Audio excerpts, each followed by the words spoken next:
What's going on, guys? Welcome back to the Against All Odds podcast. It's been about 6-7 months since I've seen you guys last. This is kind of like a recurring theme, but you pride yourself on my consistency. Yeah, it's hard. It really is. I don't want to sound melodramatic, but with YouTube and a professional soccer career and all the other stuff that I do, there's people watching there. Like, yeah, and I don't know, when you're losing a lot, it's kind of like you're not in the mood to hop on a podcast and start talking and to bring your teammates on and just like shoot the shit, because you're kind of just like not in the best mood, and yeah, your mind's kind of elsewhere. So it is hard when you're having those tough seasons to be consistent with a podcast like this, you know? Yeah, but that might be when people want to hear from you. Yeah, I mean, I get that, but like, I don't want to. Yeah. You know, I get it, but I don't want to be that person. It's just tough. Mm-hmm. But anyway, this is going to be kind of like an update podcast. It is January 11th today. And tomorrow, my wife, Mimi, who is joining me on the podcast today, say what's up. Hi. She's going to be 39 weeks pregnant tomorrow. And for those of you who don't know, a full-term pregnancy is typically 40 weeks. So our daughter is due next Thursday, which is in 8 days from today. How are you feeling? I feel like I'm about to pop. And I told Shelly before starting this that if my water were to break during this podcast, I wouldn't be surprised, like in the slightest. Mm-hmm. Yeah, I can just feel like and see all the little symptoms that you have, like the cramping and the Braxton Hicks and the normal minor contractions that you're getting. And then like all that stuff is just ramping up right now. I don't know how far it actually ramps up to, but I feel like it should be close. What's frustrating, because I'm sure a lot of you guys haven't Googled this before, but there are symptoms for early labor. But the symptoms could go on for a month. They could go on for a day or an hour. Mm-hmm. So you can tick all those boxes. I sound like a British person. You can check all those boxes, but you don't, like, it doesn't tell you when anything's going to happen. Yeah. And it's exciting because it's like Mimi described it as you're literally feeling like a 3-4-year-old kid on Christmas Eve, but every day just feels like Christmas Eve because you don't know when Christmas is actually going to be. So it's really hard because every day, you know, I'm wearing my Apple Watch to training and I'm checking it just to make sure. Sometimes you're wearing it. Sometimes. But just to make sure that I'm not missing anything or she's going to labor or something. But then just drags out. It just feels like so many days you're just waiting. Yeah. But timing has been kind of difficult because this has been the longest off season I've ever gone through as a free agent without a contract. The latest I've ever signed a pro contract was in 2019, and I signed that contract on January 3rd or 4th. And now we're January 11th, and I still haven't signed a contract. And of course, that happens the one time where I am kind of like have the most things going on and a baby coming, and literally having the baby and then probably 10 days have to move somewhere else around the country. Because like a year ago, 9 months ago when we found out the due date, we're like, oh, perfect. Like, oh, fuck. Levi almost just fell. Just a heart attack. But when we found out the due date, I was like, oh, that's fine. Because we've always known the plan at that time in January. Mm-hmm. Whether we were already moved or not moved, like I figured we would know what's going on. Mm-hmm. And we don't. I mean, we have some ideas, but obviously nothing's concrete. Mm-hmm. So we didn't expect that. Yeah. At all. Yeah. Yeah. Yeah. It's just tough. I mean, anytime you have a really rough season and you're not playing well or you're injured or your team's the worst team in the USL, bottom of the table, it's really, really hard that next year to get teams to want you. And like, I thought I had a really good individual season, but it is hard for coaches to overlook the fact that, how many goals your defense let in, and sometimes they'll watch your individual performances and watch your games, but typically coaches want to strengthen their roster, which means bringing in guys typically from better performing teams or higher performing leagues. Yeah. So like you get it, and it's very frustrating, and you think you have a lot of security, but your career is just so fragile. It's very crazy how difficult it is to keep that career going. Yeah, and what I've learned through all of my experience as a pro, yeah, is that, like you said, it's the team aspect before the individual. Mm-hmm. So like you had a good season for yourself. You played so many games.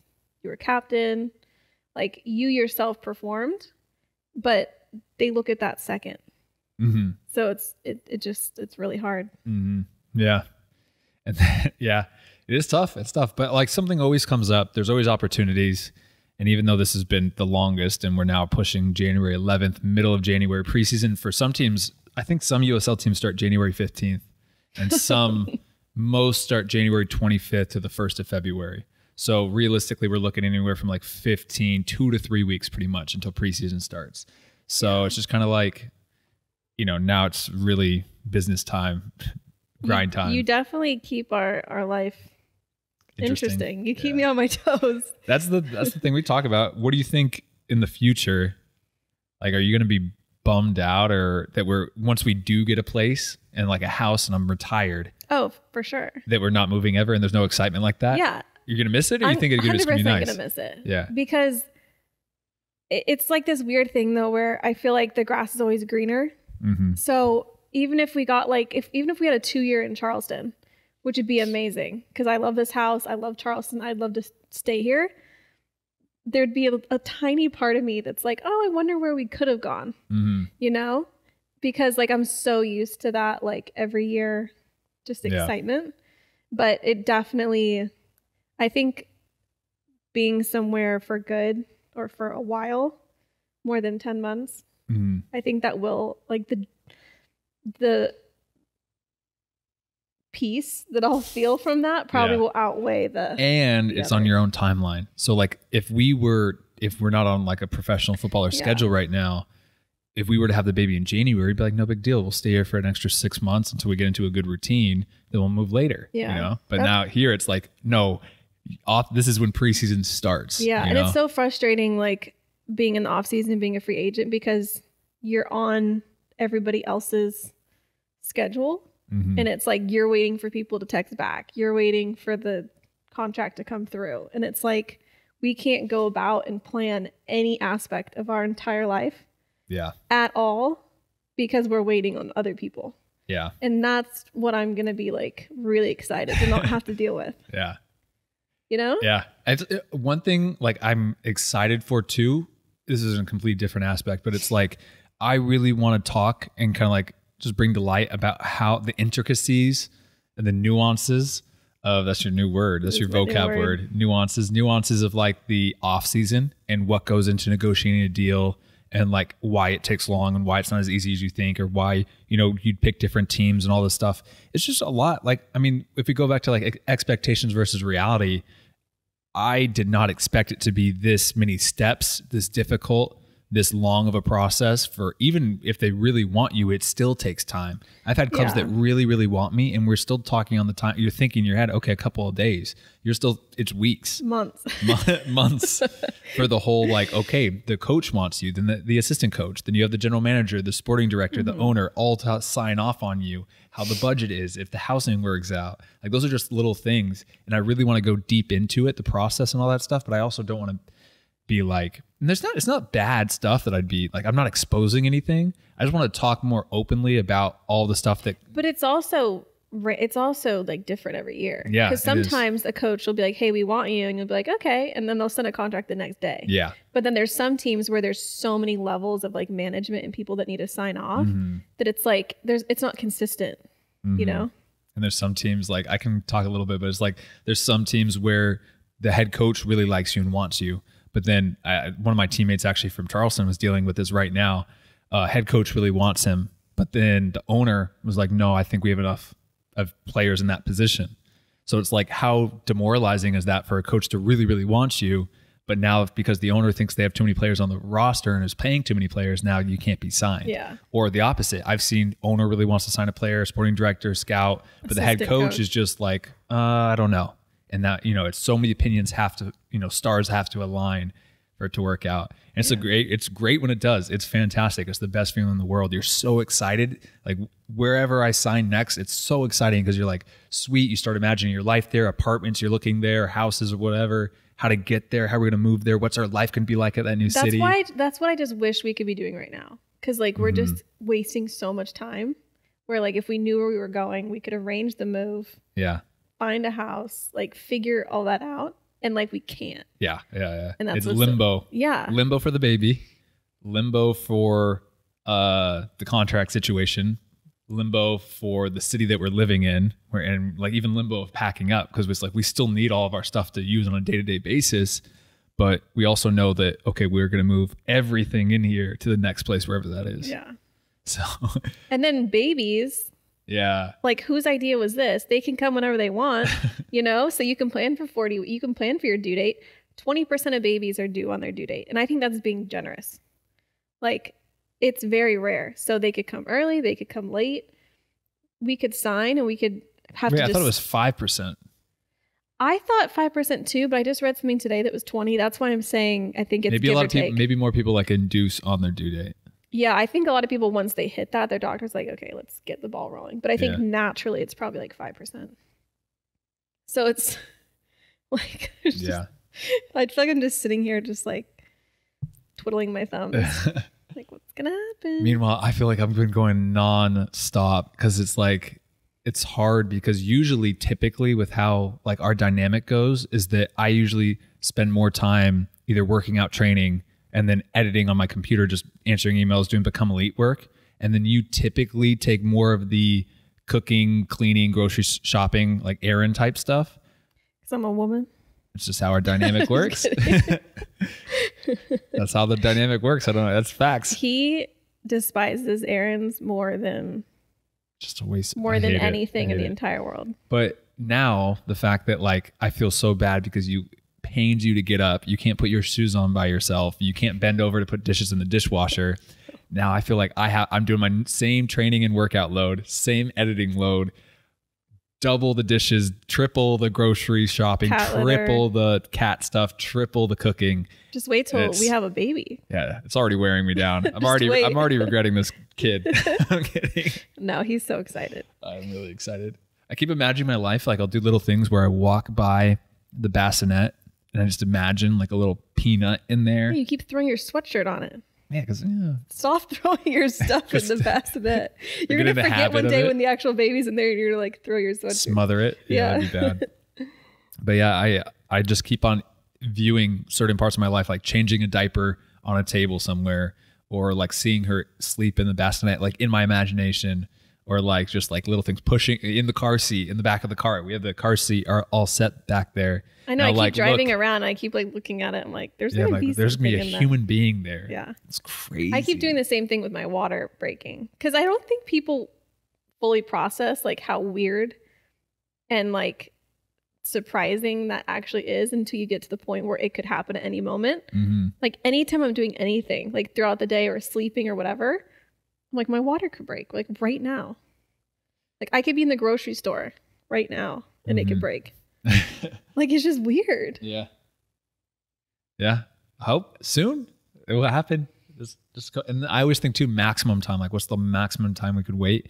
Realistically, 41 weeks. I'm saying is before. That's when we'd probably. You can technically go over. You can go to 42, but yeah, our doctor doesn't really want to go past 41. So 41's our max, and 41 weeks is in 19 plus 7. 19 plus 7. Where do you get that? I'm trying to think of the date. Oh, I was in the opposite way. I was going to do 8 days plus 7, differently. 15 days. 15 days away. Yeah. I'm just trying to think of what day in January. 16th? No, 26th. I don't know. I don't care. January 15 26th. Days from now. Okay. I just, every single day, I'm like, this could be her birthday. Like, does January 11th sound like a good birthday? I really wanted Friday the 13th. Yeah. I'm hoping for that too. That's in 2 days. That's a realistic possibility. It could happen. Because my mom was born on Friday the 13th. And I've always been like, oh yeah, unlucky stuff is now lucky for me because my mom was born on that day. And then like, I remember one time like too. Her. Yeah, she's like. And then I remember one time too where I was going on to a trial for the San Jose Earthquakes U23 team. And I was so nervous. I don't know why I was so nervous for that trial in particular. The Earthquakes? Yeah. Because it was your first PDL trial. Well, first PDL trial. But I've been on dozens of collegiate trials. Yeah, but that's the highest level. But I don't know. I think it was different. I think there's other things around it that made me nervous. I think one, because Ramon had made the team. I was going to say because Ramon, I was just going to say and I was super competitive and I was living with him and I was like, if he could make the team, I really want to make the team. And then I remember too, he was talking to the coach and putting in a good word for me and saying like, he's a good player. So then now I have to live up to Ramon's banking on the fact that I'm a good player. So I have to, for Ramon's word, I have to do well. And then just the fact too, I thought that was going to be like my into the professional game. How did we start talking about this? Because I was walking to that trial, and I was right as I was about to step on the field, a black cat darted right, like literally there was like it was enclosed in a fence, blacker. And it was like enclosed in a fence, so you have to walk through a doorway. I'm 2 steps away from it, and a black cat just goes darts right across. And I had the best trial. I killed it. And after that, he was like, yeah, I'll bring Matt to the Earthquakes U23s. It's like, whoa. Sidebar, it's actually really sad that people have made black cats seem unlucky because they're the least adopted in the shelters. That's why I always try to get a black one. We got 2 black cats. We do. But they got some white belly fluff. Yeah. I know, yeah. Friday the 13th I think would be cool because I also think the hospital would be more empty because a lot of people wouldn't want to be in there on Friday the 13th. Your theories. Yeah. Well, I mean, it makes sense. There's literally certain times of the month, certain times of the year where there's more women going into labor. Mm-hmm. Full moons, they actually go into labor more. Really? Mm-hmm. Whenever there's a storm. What about if Mercury's in retrograde? Probably. Whoa. But I know storms are a big one too because the pressure changes. Uh-huh. And I'm sure Friday the 13th, people are like holding the baby in because they're like, no. Yeah. My grandpa, I've never met him, but my mom's dad didn't come to the hospital for my mom's birth. Because it was the 13th. Friday the 13th. I could not imagine. Are you going to be there? You got to be there. What if you're like, no? I'm going to be so excited. I don't know. I know how much work it is, and I'm scared of that, especially with preseason starting and maybe double days. And I don't. I don't think anybody does. I mean, you can imagine it. Imagine you have to feed this thing every 2 to 3 hours. Every 2 to 3 hours. Yeah, but it's 2 hours from the beginning of one feed to the beginning of another feed. Mm. So between is only like an hour and a half, hour and 15. I mean, it's going to be a lot of work. It's going to be a lot of work. But I'm excited. I'm more excited. I don't know why, but I want to I know I shouldn't be thinking this, but I want to rush through the newborn stage. No, I know. That's supposed to be like the best. That's what everybody says. Everyone's like, oh, they're the easiest. Yeah. It's the best. But I almost want to kind of get through that to the point where they're more. You just want to play with them. Yeah. So we're the opposite. I'm dreading the toddler stage and the stage where they just have so much energy and they're uncontrollable and they just want to play. I don't want to deal with that. I want the newborn just sloth sleeping stage. So I told him, I'm like, when she turns old enough to run away, I'm like, that's you. That's really? I'm going to be running after her, not you. I'm not. What I was going to say is that with how much the baby's been kicking already and moving in the womb, it's nonstop. And even we go every single doctor appointment, ultrasound, every time they try to find the heartbeat, oh, she's really moving. She's a wiggle worm. Did you see the last appointment? She put the little Doppler thing on to get a heartbeat, and it kicked her. Yeah. It kicked her. She's like, oh, she's fighting me. Yeah. She's fighting back. Yeah. So I think that is a precursor, a sign that she's going to be high energy, high activity. Because I was a very, very high energy, high activity baby and toddler. I have heard that and that's a teenager and adult. And you were more mellow. My sister was more mellow. My sister's pregnant. Normal. So was I. No. I mean, my mom hasn't talked about it a lot, but she hasn't said one way or the other, extreme wise. I moved. I wasn't really calm, but yeah, I wasn't this. Yeah. I'll even be reading or on my phone, and she'll literally kick me, and I'll sometimes my phone will jerk. I'm like, Jesus. Maybe that's a sign she's going to be a footballer. Maybe. Be cool. But if she has my athleticism, I don't know. You can train athleticism. Yeah. You can get bigger, stronger, faster. Can't really get any faster than I'm already pretty fast. That's true. You're speedy. There's 3 words to describe you. I'd say speedy. Coordinated. Coordinated and cool-headed. That's me. Yeah. I'm just wondering if I'm going to make it to dinner, honestly. Yeah, because we're going out to dinner tonight. We're going to slightly north of Broad, which is, it was one of the first restaurants that we went to in Charleston, actually. It's kind of poetic. I think it was the first restaurant and last restaurant. I didn't even realize that. Yeah, that's kind of cute. But we're going out tonight because this will pretty much 100% be our last date night without a child to worry about or get a sitter for or pass off to grandma or grandpa. Like, that's crazy. Like, I even said something in the parking lot when we were getting groceries today. Because you said, oh, I can't believe in like 2-3 weeks I can have alcohol, I can have sushi, I can have whatever. And I was like, oh yeah, we have to celebrate by going out to sushi in like a couple weeks. I'm like, wait, we won't be able to because we'll have a newborn. I mean, nobody's gonna be able to babysit if we're in a different city, most likely, unless we're closer to our grandparents or our parents. Want sushi one way or the other. You're gonna have to get me I'll get sushi. you some gas station sushi because there's no risk of there's no risk of I don't want that. You know, there's poisoned. a lot. There's a thing. I'm just making you aware of the dad things. Yeah. A lot of times in the hospital after the woman will give birth, the husband will bring some food to the hospital that she's been like really wanting to have. Yeah. So I've seen so many videos on like TikTok and Instagram of people eating sushi like in their hospital bed. And I'm like, oh, that sounds good. You might have to. Sure. I can eat sushi. I love sushi. Not for you. Well, for both of us. No. Yeah. What do you mean? I'm going to pick up sushi just for you? Yeah. Why would I do that? No, but I just didn't expect you to be thinking about that right now. Because I'm hungry. I'm excited for dinner. I am too. Yeah, it'll just be nice to, because it's a lot more than just like sushi and deli meat. Like every time you put anything in your mouth, like anytime you're eating, you're thinking about, can I be eating this? And normally I eat a lot of the things that are on that list. Because it's tricky, because doctors now are like, whatever. Yeah. Some doctors say yes. But even like goat cheese and brie and... there's going to be some salmonella outbreak or some food poisoning from something out there. And if one person gets food poisoning, they tell the entire world, I got food poisoning. I hurt my baby because of this. Yeah, but and then now everybody freaks out. You know what's crazy though? I didn't realize this. I thought people were just being like really cautious.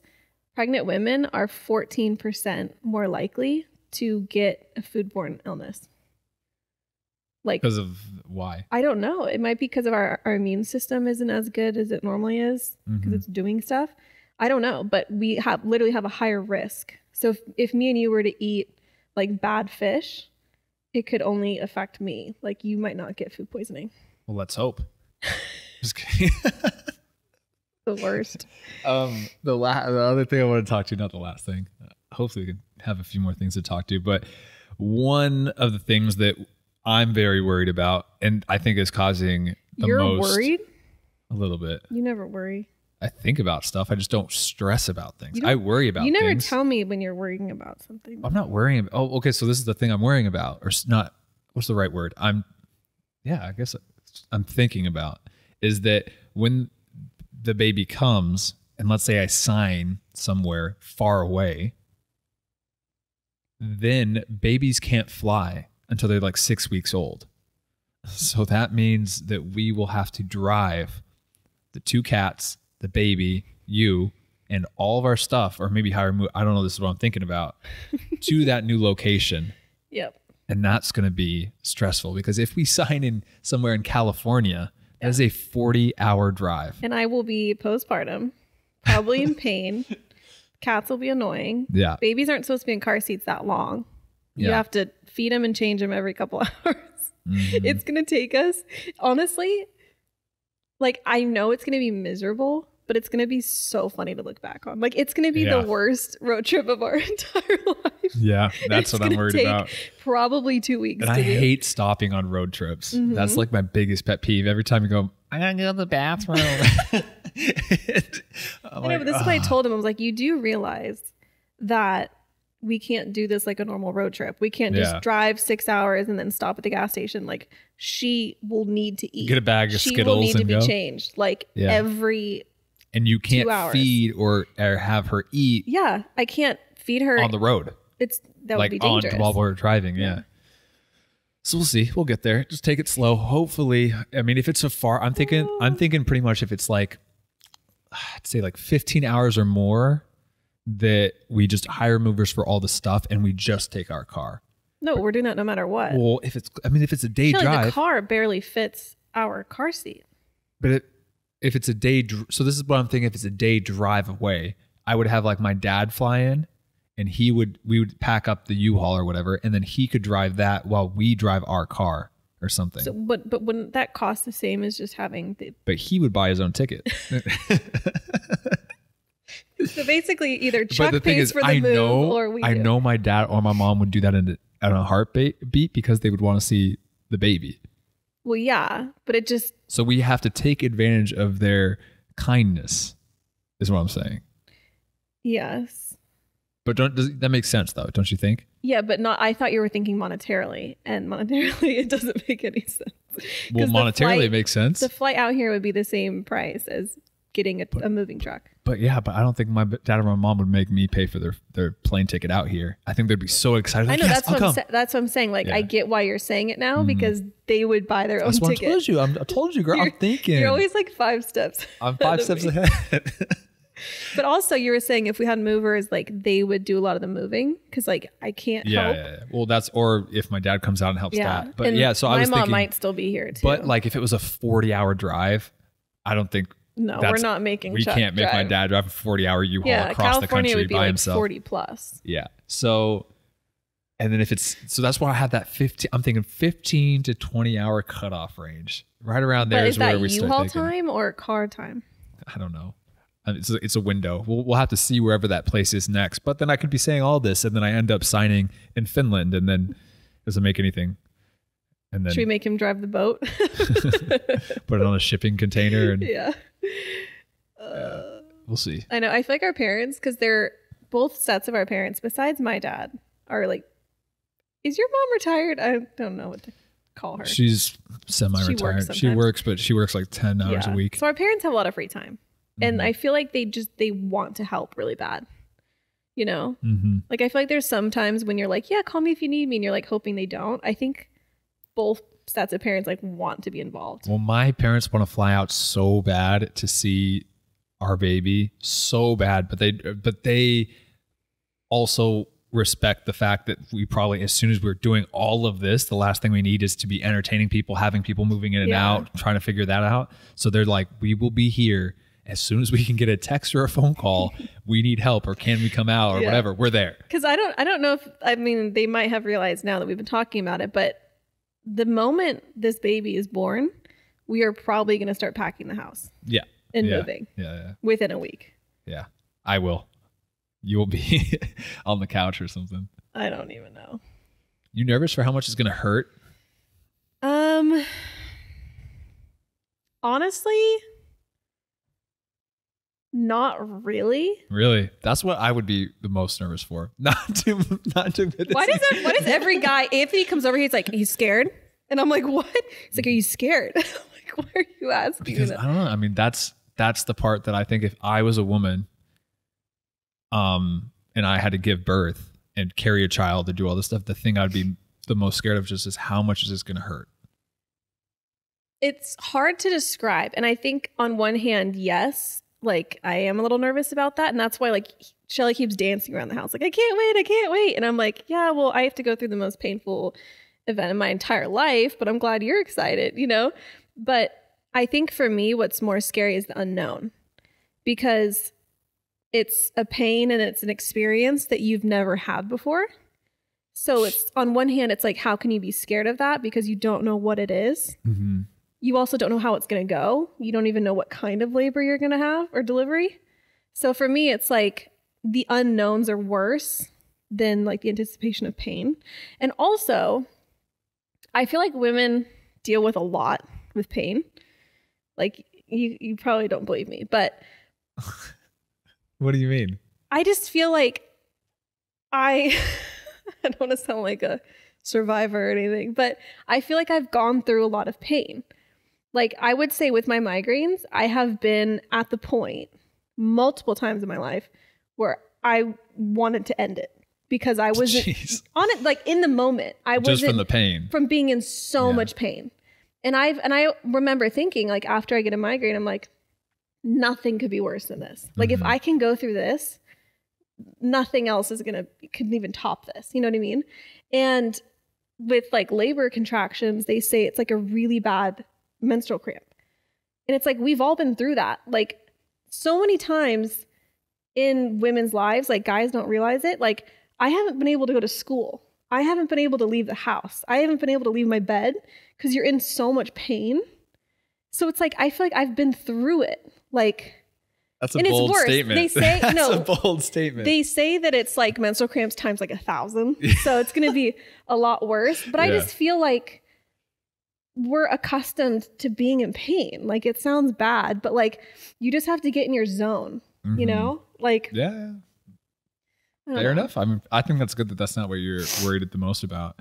One of the things I'm worried most about personally is the sleep schedule. Yeah. In preseason and during season. That first 3 months of locking down, like hoping to get her to sleep somewhat 6 hours, 5 hours through the night so I can at least get some deep sleep in. The time working up to that, I'm nervous about that with my body and how that reacts while still going through the normal training, workouts, double days preseason that I normally go through. And that's the hard thing too about like being a pro with this is like, I can't ask for time off or else, like, I mean, I could, but I wouldn't get it or I wouldn't play then for the entire season. So it's like, I don't get like, you know, most people don't get paternity leave, I don't think, but like paternity leave is becoming more of a thing. Is it? I'm sure it will never happen in the soccer world, but yeah. In like your brother-in-law is getting it. I think when like a week. I've had 1 or 2 teammates have their wives give birth in season. And one was Robbie Crawford here. And like, it was like, they would finish training, run over to the hospital. And then like was there, like, I don't know if he actually wants me to talk about this. He who shall not be named. I'll bleep out the names again. But one of my teammates basically was just in the hospital and just like he had to go back and forth, basically sleeping in the hospital because there was some complications with a birth. And he basically for a week straight slept at the hospital with his wife, stayed there, woke up in the morning, drove, trained, and then went back to the hospital right after. And wasn't home for like, you know, maybe popped back home to get a change of clothes or something. But I'm like, and I remember seeing that. I'm like, damn, that's like real life. Like that's crazy. I know. And so like, and I mean, both those guys, all the guys I know with kids and with babies and stuff, they manage, they pull through because, you know, you're always more resilient than you think you are. But like, it is like, you can see that they're tired. They're tired. See, that's why it was so tricky. Like full disclosure, we kind of planned this pregnancy. Like it's really hard with your schedule to plan a good time because there is no good time. I think there's better times than worse times. But this is the tricky thing. You can't just like pick a time that you want and then hope for the best because it has to line up with my cycle. Yeah. And then also there's like other things going on in life because like you're saying with the season thing, I didn't want having a baby to affect your spot in the lineup or your performance or the way that your coach saw you. Like I didn't want you to be running back and forth from the hospital. I wanted you to be with me. So even though this sucks and this is not ideal at all, I don't think I would go back and change it. I think, I see what you're saying. I think the best time, if you could pick and it was a magical universe that you'd be like, my baby will be due November on this month, would either be a week after season ends, so you end of November, or April or May. See, I didn't mention that. I think earlier in the off season, like right when season ends, would have been perfect, but we started planning it too late. Yeah. So this was literally the earliest opportunity we could if we wanted to have her this year, you know? Yeah. And at the end of the day, I always kind of look at it and I'm like, yeah, there's pros and cons. There's bad times or it's stressful or whatever. Stuff comes up in planning or, you know, whatever. But then it's like, okay, it's going to be one drive wherever it is to. Hopefully it's not to California. Hopefully it's somewhere a little bit closer, even though your parents and my parents would probably want us. California would be really that'd nice. be really nice. Hopefully, I mean, it's really weird to like, on one hand, not hope for California, but then on the other hand, like hope for California. But then I still view it as like, it's a 40-hour drive that will probably take us a week, but it's 1 week of our lives for basically having a daughter, which is worth it. It's worth it. Yeah. But it's definitely not ideal. Mm-hmm. But I wouldn't have wanted to wait any longer. Yeah. I mean, you were mad I made you wait this long. Yeah. I feel like most of the time the stereotype is like, oh, the woman really wants the baby earlier, and it's the guy going, "Oh, I'm not ready."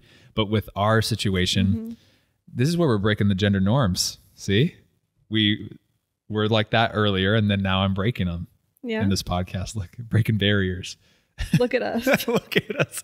That's where we were different though, because I wanted to have a baby at like, I think I started talking about it at 28. I'm 30 now. But see, is it fair to compare when we're 3 years apart? No. Because technically we're the exact same.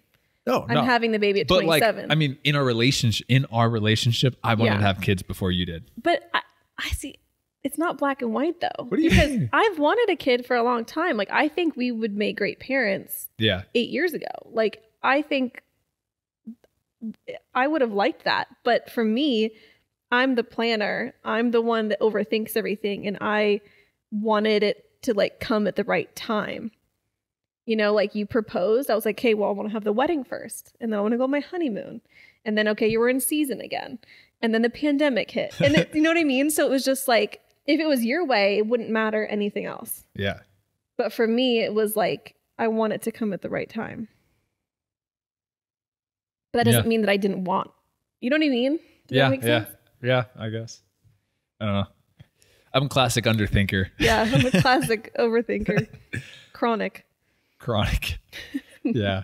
That's the thing though. I, like even we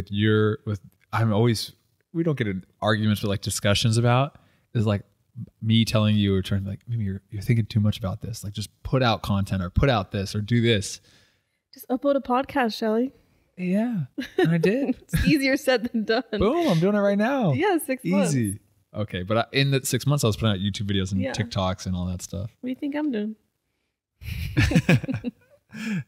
That's good. I mean, it's a good mix. The good thing is it's a good dynamic to have that. If you have two underthinkers or two overthinkers, I think that's bad. But if you have one underthinker, one overthinker, boom. Okay, so I wouldn't say that my brother and his wife or fiance are, I'm not talking about the overthinker, underthinker thing, but you're saying how it's good to have two people that are kind of different. In some aspects. They are both so spontaneous that I think it could lead them down a very dangerous path at some point because they will just do anything because they just want to, or they'll see a sign or like whatever. And I just wonder what that would feel like for just like a day. Like if me and you did that. Can you imagine yourself driving down a road and seeing a sign for something like fun and just turning? I can't see you doing that. I mean, the only time I could think that is if I'm already on vacation. I'm already scheduled in. This is my week of spontaneity. You're in the spontaneity mood? Yeah. But like if it's like my regular day-to-day life or a regular weekend and I would see that and be like, that looks cool. I'll wait till I have a good weekend or a good day to do that. I'll schedule that in and then go do it. But I would never, like, your brother and Blaine are so like fun because it's like they'll see a dog surfing competition at Venice Beach and they're like, you want to check that out? They're like, yeah, spend the whole day down there.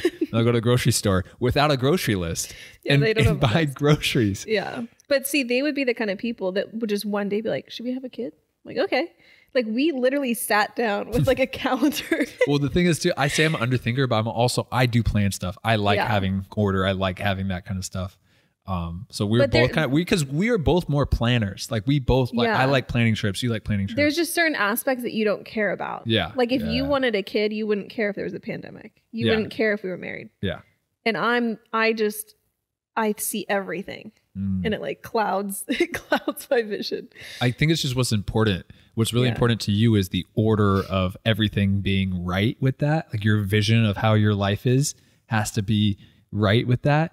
And for me, it's just like, what's more important to me is just like, I like in my head, I always wanted to be a younger parent. Yeah. And so it's like, okay, being a younger parent at 28, it's more important to me than being married or what's going on with that. Or it's like. Yeah. I also think it's weird though, that like not many of our friends have kids. Like, just when I got pregnant, just two of my friends out of like everybody I know. Well, I think that's because like you throw in the crazy, crazy cost of living now. You throw in the inflation on top of that. You throw in the pandemic a few years ago. You throw in the how hard it was for people. I think leaving college, even at our time, I didn't really have to deal with this, but finding a job I think was difficult during that time. And all of our friends were trying to live in like San Francisco, LA. Already high cost of living. And also I think just for our generation, it's like been shifted later as well for whatever reason, just generational, like the societal norm, you know, maybe 30 years ago. If you're in your 20s, it's like start to think about having a family, but just socially you're like, no, I want to enjoy my 20s. Yeah. So it's just like weird. I think all those things lined up. Yeah. And I think it does subconsciously like influence me, even though like I don't really think about it. Mm-hmm. But I also think just having a kid in general is so expensive. Yeah. And so much work. Especially, and a lot of people can't get the time off. Like a lot of people wouldn't even be able to care for them or buy formula. Formula's $50. Yeah. And it's sold out. Have you looked? I went to Walgreens. I was on the baby aisle. All sold out. Really? Jeez. It's crazy. Yeah, it's expensive. It's really expensive. But I'm really excited about because the fact of like when our baby, I keep wanting to say her name. Kill you. When she will be graduating high school, going off to college, I'll be 48, 49. Well, if she gets held back like I did, maybe 50. Maybe like 55. A couple times. Yeah, so I think that's a good age. I think that's good. And I wouldn't like the fact, and then even if we have 3-4 kids, whatever, but like, we'll see how this one goes before we say that. You're through a lot of the hard part with pregnancy. I know, but that's not the hard part. Yeah. But yeah, I mean, I think like, okay, if all the kids are pretty much out of the house or, you know, off to college before I hit 60, I'd be like, that's a good age. I think that's good. Even mid 50s, I'd be happy with that because I wouldn't, or it's like when they're like, you know, a teenager, I want to still be able to run outside and slide tackle them. I will put this out there. You could have proposed sooner. Oh, that's true. That's on me. Yeah, that's on me. So why did you wait that long to do that? Because I remember you saying like it just didn't feel right. Like we were living in apartments. Like we're traveling around. So you were doing the same exact thing I was doing with the kids. Well, I had to date a few different girls to make sure that you were the right one. So in 2018 was a wild time for me. I had like 10 different girlfriends. No. But do you see what I'm saying? Yeah, no, you did the same thing. And you told me, you're like, yeah, we could have done this like years ago, but it didn't seem like our lifestyle. You know what's honestly about that is in my head, because I kind of like envisioned the planning stage a little bit too, because I'm overthinking. Mm-hmm. And I went like, okay, I think that it'd be cool to, you know, because it's such an unstable time, especially a lower division pro, you're bouncing around. Like, yeah, once I'm done playing, then I'll focus on getting married and all that kind of stuff. I didn't expect my career, I'm 100% honest, to go as well as it did. Like, I did not expect to be playing until I'm 30. I did not. If I'm being open and honest and transparent, when I was like 21 and how much I struggled to get that first contract, and then how much I struggled to get the second, and then how much I struggled in New Zealand to get the third professional contract. Our marriage was based on your career. Yes. It's just funny to me. We just planned so differently. Yeah, I mean, like, I guess. But it's just funny. That's how. I mean, it makes sense because I remember that's kind of what you were saying. You're like, I was waiting until the right time, and then I realized that there's never going to be. Yeah, well, in my head, there's never going to be a little bit more stable because I thought like I'd bounce around for a few years, really, really struggle. And I did struggle, and it was a grind. But like then I found some success, not a ton of success. Like I'm still a USL player, but like I found more success than I thought was going to happen. And I kept on getting another contract and another one would come up. I'm like, wow, like I can see myself playing till I'm 30. I'm like, I don't really want to wait to propose until I'm in my 30s. And I'm like, well, I should just do it now. And that was in Tulsa because I had a decent year there. I'm like, I'll probably re-sign again. And like, well, I don't want to wait another year after that to propose. And I probably want to play another year. And I probably want to play another year after that. And maybe another year after that. It'll never end. Yeah, so that was it. Yeah. I mean, that's kind of the same thing. Like when we told our friends and family that we were having a baby, I remember so many people were confused, or not confused, surprised. Because they were like, oh, we thought you would wait until like you settled down. But we're like, when is that? Yeah. I mean, that could be in 10 years. Yeah. Like, and that's the hard part is like, I could see with my career not going the way I want to, or, you know, depending on how it is with the baby and family and stability and how my mindset shifts or whatever, I can completely see being like, yeah, maybe like my career ending sooner rather than later. And then I could also see my career really pushing on for years if I'm in the right setups with the right coaches and I'm playing the right way and I like it, because it matters. All that kind of stuff matters. But I think we should end the podcast here and get ready to go to dinner. We have a date. 10 minutes before we leave. He's taking me on a date. Yeah, whatever. The flowers. But yeah, thank you so much for tuning in, guys.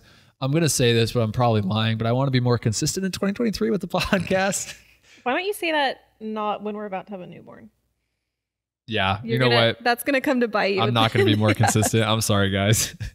But thank you for listening to this one. I appreciate it. And I will catch you guys in the next one. Maybe any last departing words for the people? This is the last time you'll see us without a child. Is that weird? Maybe. I might put another YouTube video out before. I meant on the podcast. Oh, for sure on the podcast, yeah. Maybe in the next podcast we can. They won't see us till 2025 on the podcast. Yeah, that's true. She'll be in elementary school.